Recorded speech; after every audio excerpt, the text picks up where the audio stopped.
Car की कीमत। बेटी का 25वां जन्मदिन आने वाला था। पिता को अपनी बेटी की काफ़ी चिंता थी क्योंकि बेटी आजकल काफ़ी डिप्रेस्ड रहने लगी थी। उन्होंने बेटी से कारण जानने की काफ़ी कोशिश की, लेकिन वो बाप को कुछ भी बताना नहीं चाहती थी।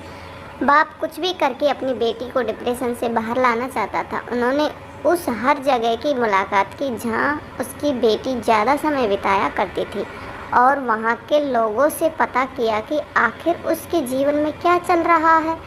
पिता को इस बात की जानकारी हुई कि उसकी बेटी जहाँ पर काम करती है वहाँ उसके ऊपरी अधिकारी उसके काम में अक्सर गलतियाँ निकालते रहते हैं और उसे डिमोटिवेट करते रहते हैं। पिता होने के नाते अपनी बेटी की ऐसी दशा देखकर उन्हें बहुत दुख हुआ, लेकिन उन्होंने ठान लिया था कि वे अपनी बेटी की परिस्थिति को बदल कर रहेंगे। बेटी के जन्मदिन पर पिता ने बेटी को अपने पास बुलाया और एक गाड़ी की चाबी देते हुए कहा, बेटी, ये गाड़ी मैंने तुम्हारे लिए कई सालों पहले ली थी, लेकिन तुम्हें दे नहीं पाया। आज मैं तुम्हें यह गाड़ी तुम्हारे जन्मदिन के मौके पर देना चाहता हूँ, लेकिन तुम्हें मेरे लिए एक काम करना होगा। बेटी ने पिता की बात मानते हुए कहा कि बोलिए, मुझे क्या करना है। पिता ने बेटी से कहा कि इस गाड़ी को लो और इसे भंगार वाले के पास जाकर इसकी कीमत पता कराओ।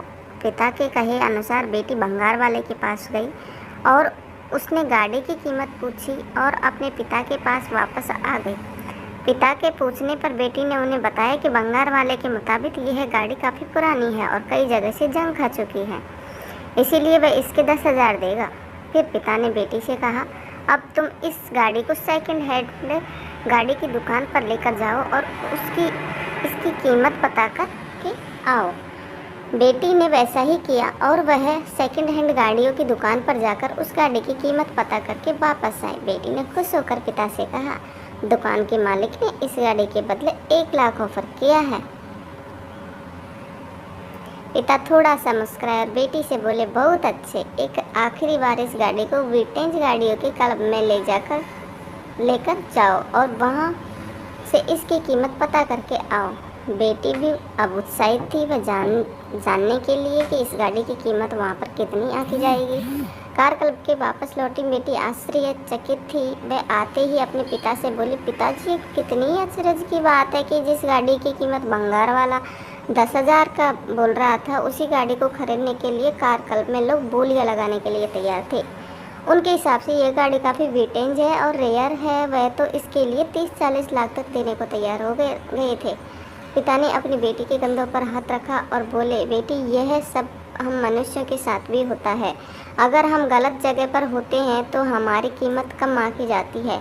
हमें वह पोजीशन, वह इज्जत नहीं मिलती जो हमें डिसर्व करते हैं।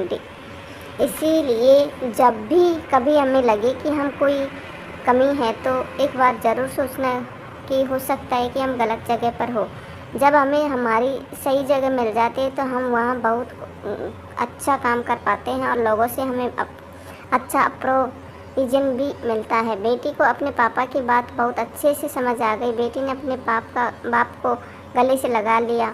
उसकी आंखों में आंसू थे। वह बोली, पिताजी, आपने मेरे मन की बहुत बड़ा बोझ हल्का कर दिया, वरना मैं यही सोच कर दुखी रहती थी कि मुझ में कुछ कमी है और मैं किसी काबिल नहीं हूँ। अगले ही दिन बेटी ने उस काम को छोड़ दिया और कुछ ही दिनों के बाद उसे एक अच्छा जॉब मिल गया जहाँ उसके काम की सराहना की जाने लगी।